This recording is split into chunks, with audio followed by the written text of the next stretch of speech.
వందల ఆరోగ్య ప్రయోజనాలున్న మునగాకుతో రసం చేయడానికి స్టవ్ మీద కడాయి పెట్టి శనగపప్పు, మినపప్పు వేసి ఒక నిమిషం వేపాక ధనియాలు, మిరియాలు, జీలకర్ర, మెంతులు, కరివేపాకు వేసి క్రిస్పీగా వేగాక ఒక ఎండుమిర్చి వేసి ఒక నిమిషం ఫ్రై చేసి మిక్సీ జార్లోకి తీసుకుని అదే కడాయిలో ఆయిల్ వేసి శుభ్రం చేసిన మునగాకు 2 గుప్పుళ్ళు వేసుకుని క్రిస్పీగా వేగిన తర్వాత జార్లోకి తీసుకోవాలి. ఉల్లిపాయ, పచ్చిమిర్చి, టమాటాలు ముక్కల్లా కట్ చేసుకోండి.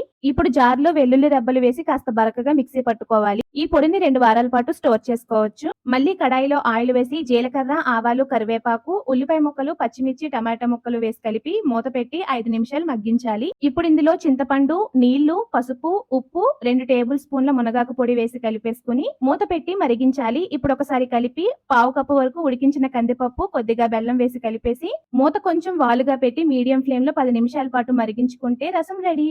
దీన్ని వేడి వేడిగా రైస్ తో కలిపి తింటే అమృతంలో ఉంటుంది. తప్పకుండా ట్రై చేయండి. రెసిపీ నచ్చితే లైక్ చేయండి.